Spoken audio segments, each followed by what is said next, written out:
Good morning, everyone. How are you all? So, I hope you all are fine and you all had a very good exam. And I hope you all have done very good in your exams. So, today we'll start with a new chapter in your English 2, that is chapter 5, a brief history of instant ramen. Okay. So, today we'll start this new chapter, a brief history of instant ramen. Instant ramen is a dish, खाने की एक dish है. Okay तो इसका invention कैसे हुआ, कैसे ये स्टार्ट हुआ, कैसे लोगों ने इसके बारे में जाना, कैसे ये डिश फेमस हुआ और पूरी दुनिया में फैला, उसकी पूरी हिस्ट्री हम जानेंगे. ब्रीफ हिस्ट्री, ब्रीफ मतलब शॉर्ट, छोटा, शॉर्ट में. तो इस डिश की एक शॉर्ट हिस्ट्री है इस चैप्टर में. Okay now let's start. Which factors influenced your choices? Here, आपको यहाँ पे cuisine and taste, time for preparation, whether it is healthy or not, prices and personal budget, anything else. Okay, so ये किस चीज़ से related है? इस activity से related. ये अभी आप घर पे हो and you have enough free time to do this activity, so please do it. क्या करना है आपको इसमें? Look at the menu given below. यहाँ पे एक मेन्यू दिया हुआ है, ठीक है. Imagine that you are about to order a meal from this menu. और आपको इमेजिन करना है कि इस मेनू में से आपको कोई एक मील, कोई एक डिश अपने लिए ऑर्डर करनी है. तो आप कौन सा आइटम चूज़ करोगे और क्यों करोगे, और जो भी आप आइटम चूज़ करते हो वो आपने क्यों किया, रीज़न फॉर योर चॉइस आपको यहाँ पे फिल करना है. क्या आपने कुजीन और टेस्ट की वजह से किया, कुजीन मतलब इंडियन है, चाइनीज़ है, इटालियन है, क्या है, इस वजह से किया, या टेस्ट की वजह से किया, या फिर आपने उसमें कम टाइम लगता है इसलिए किया, ये हेल्दी है इसलिए किया, प्राइस के लिए किया, उसका कम प्राइस है, सस्ता है इसलिए किया, या कुछ और रीज़न से उसको चूज़ किया. ये आपको यहाँ पे लिखना है. So it's very interesting. Please try this activity at your home. Okay, now let's begin with the chapter. Read this illustrated history of instant ramen noodles to understand why this dish became a highly popular food choice over time.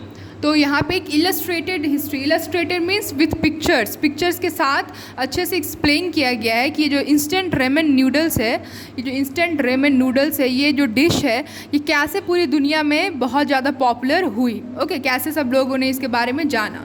Okay तो this is how it looks, instant ramen noodle cup, है ना.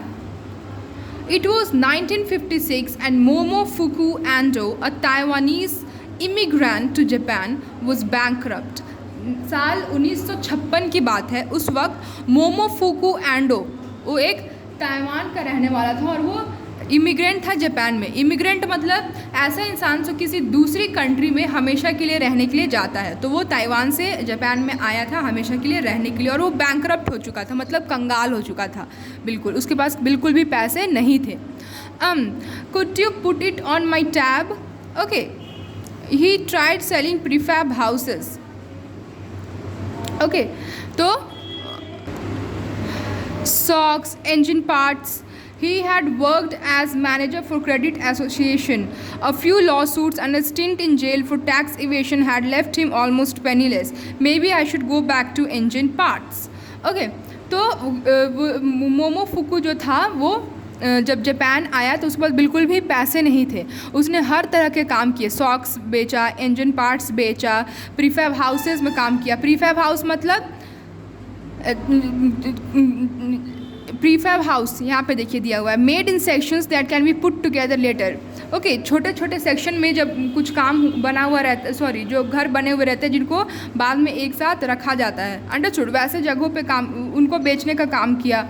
ही also worked as manager for credit association. एक credit association के लिए manager के तौर पर भी काम किया. Credit association group of people होते हैं, means a group of people जो पैसे बचाने के लिए, पैसे उधार लेने के लिए एक साथ काम करते हैं. ओके उसके बाद उनके ऊपर कुछ केसेस हो गए, कुछ लीगल कंप्लेंट्स हुए जिनकी वजह से उनको जेल भी जाना पड़ा, और उसके and a stint in jail for tax evasion, और कुछ दिन जेल में बिताने पड़े टैक्स नहीं पे करने की वजह से.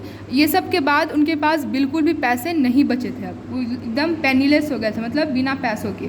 May be I should go back to engine parts. फिर वो सोच लगे शायद मुझे अब फिर से इंजन पार्ट्स बेचने का काम शुरू कर देना चाहिए. Momofuku Ando needed a business plan, उनको अब एक नया बिजनेस स्टार्ट करने के लिए प्लान चाहिए था. He remembered the food shortage from a decade earlier to post-war Japan. Okay. उन्हें याद आया कि वॉर के बाद जापान में कैसे फूड शॉर्टेज हो गया था, बिल्कुल भी खाने की कमी हो गई थी, लोगों को खाना नहीं मिल पा रहा था.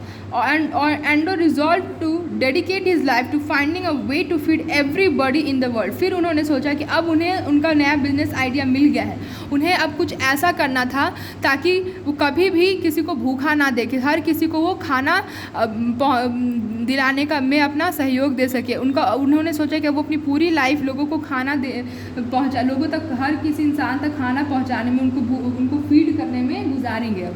ठीक है, specially feed everybody with noodles, और स्पेशली नूडल्स, वो चाहते थे कि हर कोई नूडल खा पाए. Okay. He spent an entire year in his backyard garden shed experimenting with ways of pre-packaging ramen. Hey, great things happen in garden shades. His methods were a bit unorthodox. Okay.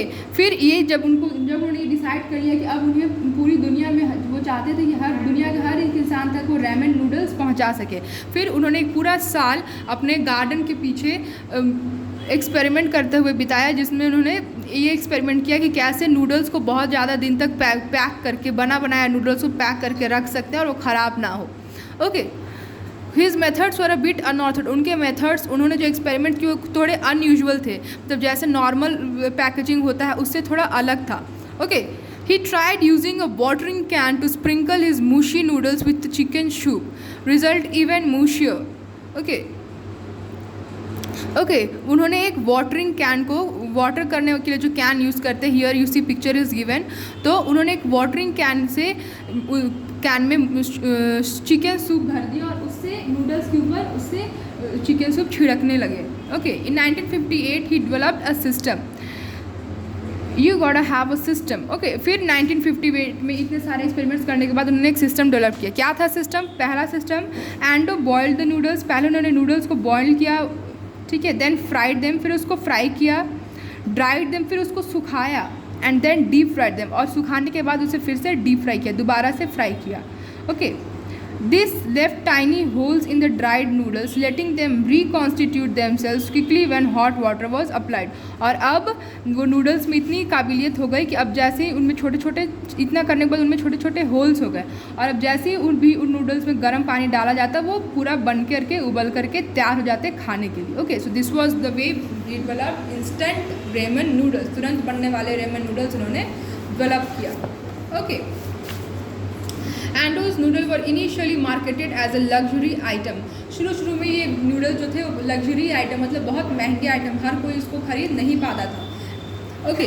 Price soon drop do and instant ramen noodles became popular in China. पर धीरे धीरे price बहुत जल्दी ही उसका गिर गया, बहुत कम दाम में वो मिलने लगा, और पूरे जापान में इंस्टेंट रेमन नूडल्स फेमस हो गया. इंस्टेंट मतलब तुरंत बनने वाला.